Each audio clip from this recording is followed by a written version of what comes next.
ഒരു സാധനം വാങ്ങിയപ്പോൾ 8% ഡിസ്കൗണ്ട് കിട്ടി. ഇല്ലായിരുന്നുവെങ്കിൽ 240 രൂപ അധികം കൊടുക്കണമായിരുന്നു. എങ്കിൽ വാങ്ങിയ വില എത്ര? Option A 3000, option B 2500, option C 3260, option D 2760. ഒരു സാധനത്തിൻ്റെ വില എന്ന് പറയുന്നത് ഇപ്പോൾ നമ്മൾ 100%ലാണ് കാൽക്കുലേറ്റ് ചെയ്യാറ്. ഇവിടെ പറഞ്ഞിരിക്കുന്നത് എന്താ വെച്ചാൽ, ഒരു സാധനം വാങ്ങിയപ്പോൾ ആ സാധനത്തിൻ്റെ വില എത്രയാണെന്ന് നമുക്കറിയില്ല. ആ സാധനത്തിൻ്റെ വിലയുടെ 8% ഡിസ്കൗണ്ട് നമുക്ക് ലഭിച്ചിട്ടുണ്ട്. എങ്ങനെയാണ് പറഞ്ഞിരിക്കുന്നത് നോക്കാം. ഒരു സാധനം വാങ്ങിയപ്പോൾ 8% ഡിസ്കൗണ്ട് കിട്ടി. ഇല്ലായിരുന്നുവെങ്കിൽ 240 രൂപ അധികം കൊടുക്കണമായിരുന്നു. ഈ ഒരു വാചകത്തിൻ്റെ അർത്ഥം എന്താണെന്ന് വെച്ചാൽ, ഈ 8% ഡിസ്കൗണ്ട് കിട്ടിയെന്ന് പറഞ്ഞല്ലോ, ഈ 8% ഡിസ്കൗണ്ടാണ് 240 രൂപ എന്ന് പറയുന്നത്. എങ്കിൽ വാങ്ങിയ വില എത്ര? നമുക്ക് പ്രോബ്ലം എങ്ങനെ സോൾവ് ചെയ്യാൻ നോക്കാം. നമുക്ക് സാധനത്തിൻ്റെ വില എത്രയാണെന്ന് അറിയില്ല, അതുകൊണ്ട് നമുക്കതിനെ എക്സ് ആയിട്ട് എടുക്കാം.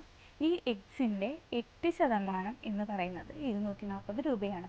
അപ്പോൾ എക്സിൻ്റെ 8% നോക്കാം. എക്സിൻ്റെ 8% എന്ന് പറയുന്നത് 8/100 ഈക്വൽ ടു അത് 240 രൂപയാണ്. നമുക്കിതിനെ സോൾവ് ചെയ്യാം. 8x equal to 240 into 100. X equal to 140 into 8.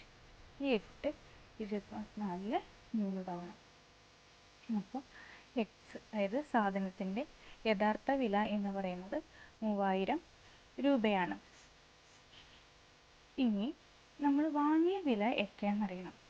യഥാർത്ഥ വില 3000 ആണ്, പക്ഷേ നമുക്ക് 240 രൂപ ഡിസ്കൗണ്ട് കിട്ടിയിട്ടുണ്ട്. സാധാരണ നമ്മൾ എന്ത് ചെയ്യും?